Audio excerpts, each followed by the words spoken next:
On enchaîne donc avec l'exercice numéro 4. On considère deux systèmes réactionnels qui sont sièges de la même réaction. On va réécrire l'équation de la réaction. On a donc deux ions thiosulfate, S2O3, 2-, aqueux, plus du diode, également aqueux, qui vont produire des ions tétrathionate, S4O6, 2-, aqueux, plus des ions iodures, I-. Alors c'est une équation d'oxydoréduction, on va voir ça un petit peu plus tard. Pour l'instant, on va s'occuper un peu de l'exercice. Comment évolue la coloration de chaque système au cours de la transformation? Justifier. On précise que seul le diode est une espèce colorée. Alors, c'est une espèce colorée.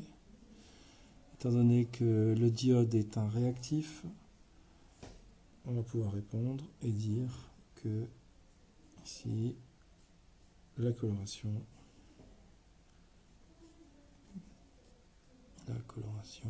s'estompe au cours du temps. Voilà, c'est tout. Les réactifs sont consommés, il y en a moins, donc ça se colore moins. De moins en moins. Question 2. Les quantités de matière initiale des réactifs sont, pour le système 1, donc elles sont données pour le système 1 et pour le système 2, lequel des deux systèmes aura la coloration la plus intense en fin de réaction? On va s'occuper du système 1 et on va dresser ici le tableau de variation. Alors on va commencer directement avec la seconde ligne. Donc pour les ions thiosulfate, pour le système 1, on a 6 10-4 mol. Pour le... Alors, j'ai fait une bêtise. Donc 7 10-4 mol pour le thiosulfate et 6 10-4 mol pour le diode. Attention à bien lire les énoncés.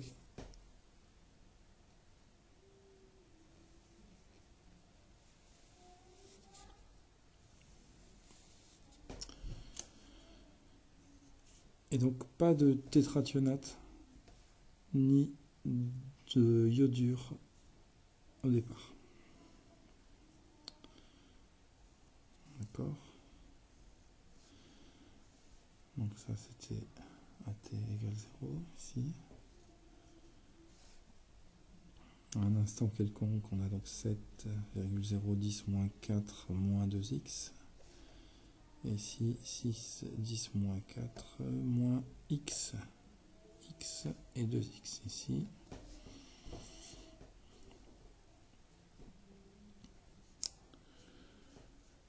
Le réactif limitant,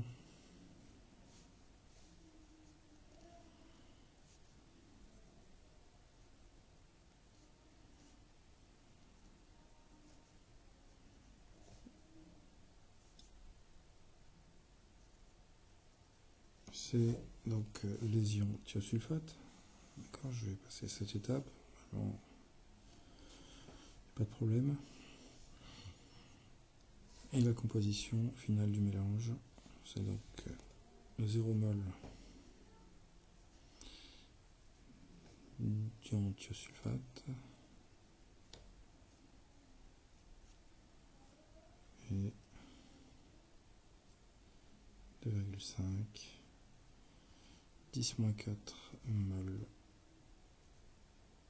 de diode.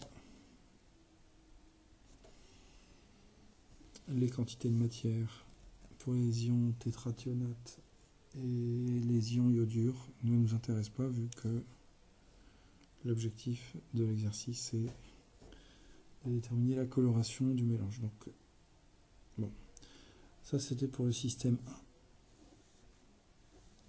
Pour le système 2 maintenant, je vais décaler un petit peu la feuille. pour le système 2.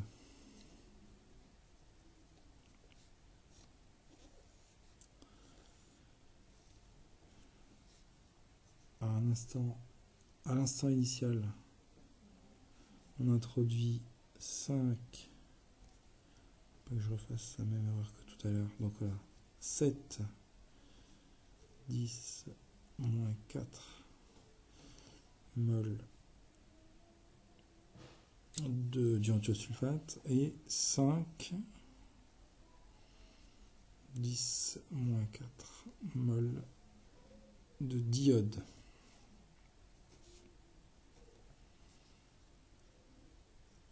À un instant quelconque. On a encore 7, 10, moins 4, moins 2x. Et ici, 5, 10, moins 4, moins x, x et 2x.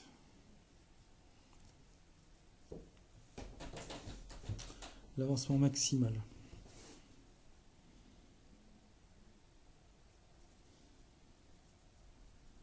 Sera toujours égal à 3,5, 10 moins 4 mol. D'accord, donc on résout cette quantité de réactif égale à 0, celle-là égale à 0, et on prend la valeur, la plus petite valeur de x qui annule les quantités de matière. On va pouvoir donner donc la composition finale du mélange. On aura encore une fois 0 mol de thiosulfate et 5 moins 3,5 10 moins 4 moins 3,5 10 moins 4 mol, c'est-à-dire 1,5 10 moins 4 mol de diode.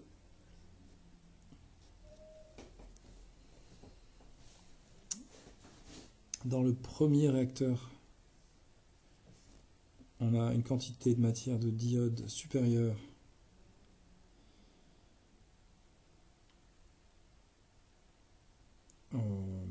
à celle présente dans le second réacteur.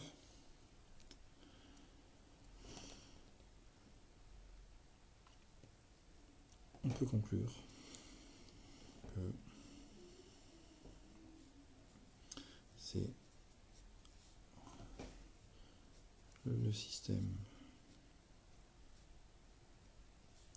1 qui aura la coloration la plus intense.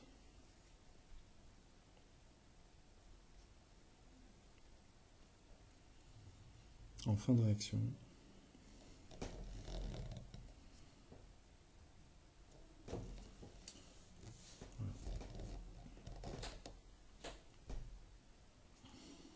on peut justifier car la quantité de matière de diode I est plus grande comparée à celle du système 2. C'est fini pour l'exercice 4.